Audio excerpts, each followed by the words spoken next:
Best man, Philip's brother.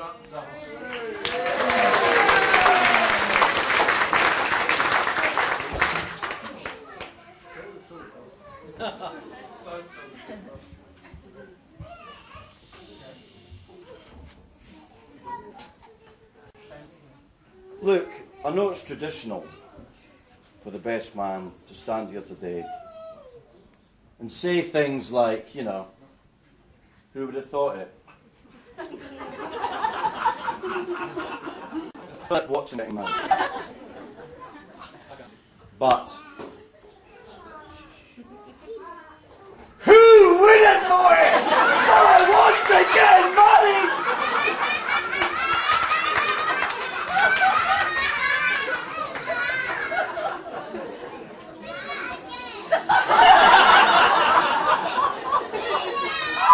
You've got hell! It's a pleasure to be able to respond on behalf of the bridesmaids to Philip's kind words. And I have to agree, gorgeous, beautiful, stunning. And the two little ones were quite sweet. They're all fantastic. I think that was deputy chief bridesmaid, wasn't she, the way she had to look after Laura, you know?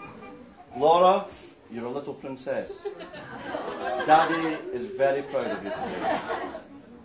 And Oliver, I have to say, in your kilt, I'm still proud of you today. And I think every parent should be, and grandparent today, how well the kids have behaved themselves. You know.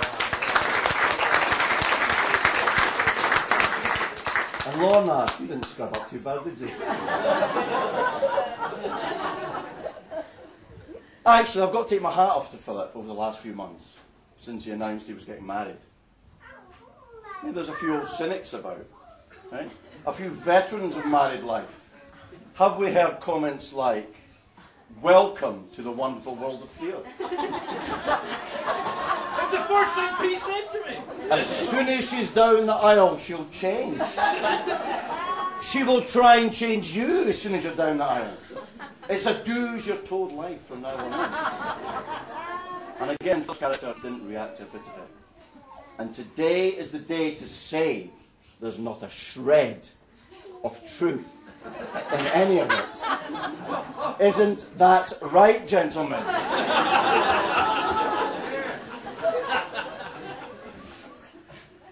I was going to stand here and tell tale after tale about Philip.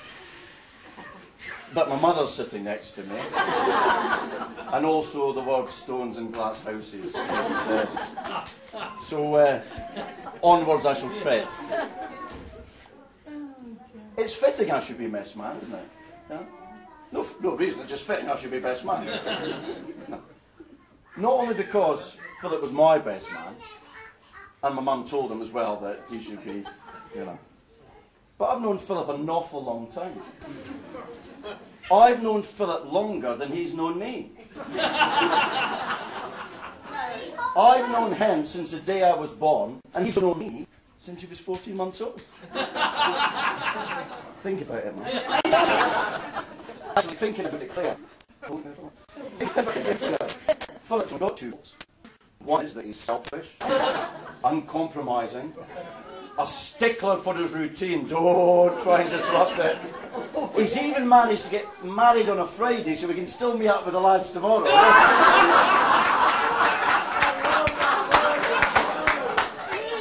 And of course the other one is cider. And that silly comparison thing he does, you know, when you're having an argument. You know, you know what I'm saying. No one wants to. I've got to give a bit of background about Philip. But before I do so, this fits into my speech nowhere, but I've got to say it, especially with the Olympics on. He was captain of the swimming team. Okay? Do you remember who was the female captain? Do you remember who was the female captain? Female captain. Alison Hook. Big. Anyway, a bit of background about Philip. Especially to those who don't know him so well, maybe from the other side of the family. Well, for the less sharp-eyed amongst you, he's Scottish. From Scotland. And I would actually like to quash a myth here about us Scots, that we're tight. Nothing could be further from the truth. In fact, Philip himself is a very, very, very generous man. But he wasn't always, was he? When Philip first moved down south as a 20-year-old man, I'd already been down here about a year. And he quickly became known as Old Scattercash. Now, there was a group of us guys who would meet up after work. All young managers from... listen, your Uncle Ross and your daddy's up here. All young managers from different businesses would meet up for a pint after work and have a chat. Well, Philip liked the company, and he liked the pint after work. But he didn't seem to like buying around, as it were. Relevant. So, they nicknamed him Old Scattercash. And it came to a head one day when he invited himself out for a meal. Now, we knew he didn't have any money. So we did the brotherly and friend thing we should do. We left him in the restaurant to pay for it. No, you left us. Now, some people say Philip's cool and collective. Maybe thick-skinned might come to mind, I don't know. Had he learnt the lesson? No.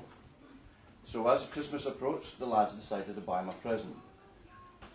Philip came in from the bus, off the bus, no BMWs in these days, came in off the bus for his pint, walked in, and the lad said, "Look, Philip, I've got you a present here, Christmas present." "Oh, for goodness sake," he said, "we're not going to start with this present shopping thing." No, they said, "This is just very apt." So Philip unwrapped it, and there was this shiny, plastic, blue, 99p granny's purse. Now, the lads obviously thought it was funny, they're nudging each other, and again, Philip did not react one bit. He just calmly put it in his pocket.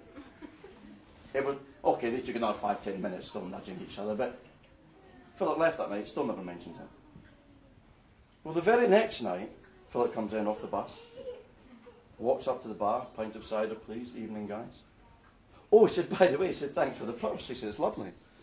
He said, "I've got a bit here for my bus pass, and there's a bit here for the stamps to go in, and my coins go in here, and my notes go in here." And well, the guys were mortified, because they were in their early 20s at the time as well, you know. And Philip's got this big granny's purse out.